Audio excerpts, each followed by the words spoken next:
Summer special healthy recipe ఇట్లా చేసి పెడితే ఇంట్లో పెద్దవాళ్ళైనా పిల్లలైనా చాలా ఇష్టంగా తాగుతారండి. ఎందుకంటే మనం అన్నీ మిక్సీ పట్టి చాలా టేస్టీగా చేస్తున్నాం కదా! సూపర్ టేస్ట్ ఉంటుందండి. ఎలా చేస్తానో చూపిస్తాను రండి.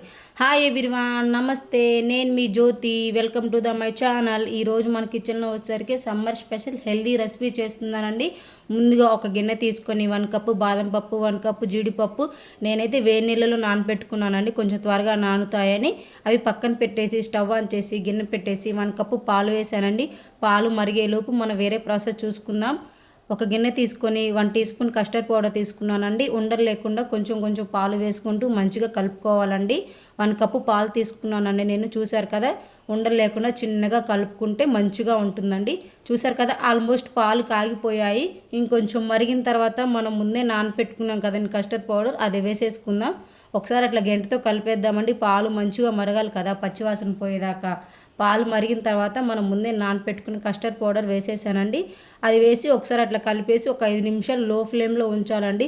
ఆ కస్టర్డ్ పౌడర్ ఫ్లేవరు, పాల ఫ్లేవర్ అంతా తిక్కుగా రావాలి కదండి. కొంచెం దగ్గరికి వచ్చేదాకా మీడియం మంట మీద కుక్ చేసుకోవాలి. కుక్ చేసుకున్న తర్వాత అది పక్కన పెట్టేసి వేరే స్టవ్ మీద గిన్నె పెట్టేసి 1 కప్పు షుగర్ వేసానండి నేను. 1 కప్పు పాలు తీసుకున్నాను కదా, కొంచెం తక్కువే తీసుకున్నానండి షుగరు. ఇదేనండి సీక్రెట్. షుగర్ని మంచిగా మనం గోల్డ్ కలర్ వచ్చేదాకా బాగా ఫ్రై చేసుకోవాలండి. అంటే తీగ పాకంలాగా రావాలి. గోల్డ్ కలర్ వచ్చిన తర్వాత స్టవ్ ఆఫ్ చేసుకోవాలండి. ఈ టేస్ట్ వేరండి, డిఫరెంట్గా చాలా బాగుంటుంది. చూసారు కదా, గోల్డ్ కలర్ వచ్చేసింది. చాలా త్వరగానే వస్తుందిలేండి. ఇంకా అది పక్కన పెట్టేసి ఇవి చల్లారినాయి కదండి, ఆల్మోస్ట్ చల్లారే ఉంటాయి. చూసారు కదా ఎంత థిక్గా వచ్చేసిందో. ఆల్మోస్ట్ చల్లారిపోయిందండి. నేను ఏలు పెట్టి ఒకసారి చూశాను కాలుతుందా లేదని. ఆల్మోస్ట్ కూల్ అయిపోయిందండి. ఇంకా అది మనం పక్కన పెట్టేసుకుందాం. ఇప్పుడు మనం ముందే పాకం పట్టుకున్నాం కదండి, అది వేసేద్దాం. కొంచెం చూసి వేసుకోండి, ఎందుకంటే వేడిది కదా, పాకం తెరులుతుంది కదా. చూసారు కదా, అట్లా కొంచెం దూరంగా ఉండి కలుపుకోండి. అంతా దగ్గరగా మంచిగా కుక్ అయ్యేలాగా థిక్గా రావాలండి. చూసారు కదా, కలర్ అంతా ఎలా మారిపోయిందో మనం పాకం వేసిన తర్వాత. ఇప్పుడు మనం ఇంకా అది పక్కన పెట్టేసి మనం ముందే నానపెట్టుకున్నాం కదండి బాదం పప్పు, జీడిపప్పు. నేనైతే పొట్టుతో సహా వేసానండి. ఇంకా హెల్త్కి మంచిదే కదండి బాదం పప్పు, జీడిపప్పు అంటే. ఇంకా అవన్నీ మిక్సీ పట్టుకోవాలి కదా, అవన్నీ వేసేసి మిక్సీ పట్టుకున్నానని కొంచెం వాటర్ వేసి. చూసారు కదా ఎంత మెత్తగా ఇట్లా చేసాం కాబట్టి పిల్లలు కూడా పెద్దవాళ్ళు కూడా నోటికి ఏం తగలదు కదా, స్మూత్గా జ్యూస్ లాగా తాగేయచ్చు కదండి. ఇంకా మిక్సీ పట్టేసి అది కూడా అందులో కలిపేద్దామండి.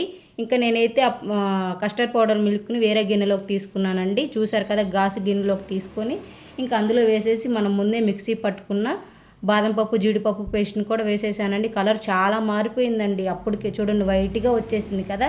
ఒకసారి గెంటతో అలా కలిపేసి ఇంకొక 2 నిమిషాలు అలా ఉంచానండి. ఇప్పుడు మనం ముందే నేనైతే ఐస్ గడ్డలు వేసుకుంటున్నానండి. కొంచెం కూల్గా థిక్గా బాగుంటుంది కదండి తాగేటప్పుడు. ఐస్ గడ్డలు వేసేసుకుందాం.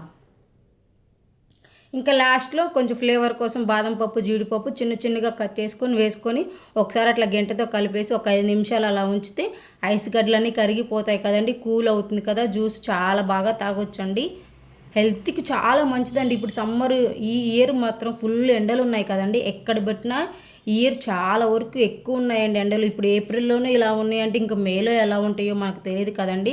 అందుకే ఎక్కువ కొంచెం చల్లగా కూల్గా ఇంట్లోనే ఇట్లా ప్రిపరేషన్ చేసుకొని తాగండి. హెల్త్కి మంచిది, మనకు కూడా కొంచెం ఎనర్జీ ఉంటుంది కదండి. నేనైతే ఎప్పుడెప్పుడు తాగుదామా అని గ్లాస్ పక్కనే పెట్టుకున్నానండి. ఇంక గ్లాసులో వేసేసుకుంటానండి. ఆల్మోస్ట్ ఐస్ గడ్డలు కూడా కరిగిపోయాయి కదా, కూలింగ్ ఎక్కువైంది గిన్నె కూడా. ఇంకా గ్లాసులలో వేసేసానండి. కొంచెం పైన జీడిపప్పు, బాదం పప్పు వేసాను. ఫ్లేవర్ డెకరేషన్ లాగా బాగుంటుంది కదా. కొంచెం మనకి తాగేటప్పుడు కూడా అట్లా తగులుతుంటే టేస్ట్ బాగుంటుంది కదండి. చూసారు కదా ఎంత చక్కగా వచ్చిందో. చాలా సింపుల్ అండి, జస్ట్ 5 మినిట్స్లో అయిపోతుందండి. పాలు చల్లారటమేనండి మనకు కావాల్సింది. పాలు చల్లారితే చాలా త్వరగా అయిపోతుంది. టేస్ట్ ఎలాగుందో నేను తాగి చెప్తాను, చూసేయండి. నేనైతే ఎప్పుడెప్పుడు తాగుదామని వెయిటింగ్ అండి. చల్లగా కూలింగ్ చాలా బాగుంది కదా, సమ్మర్ కదండి, హెల్త్కి మంచిది. ఒకసారి మీరు కూడా ఈ రెసిపీని ట్రై చేయండి. ఎలాగుందో నాకు కామెంట్లో చెప్పండి. మా వీడియో నచ్చితే లైక్ చేయండి. మా ఛానల్ని సబ్స్క్రైబ్ చేసుకోండి ఫ్రెండ్స్.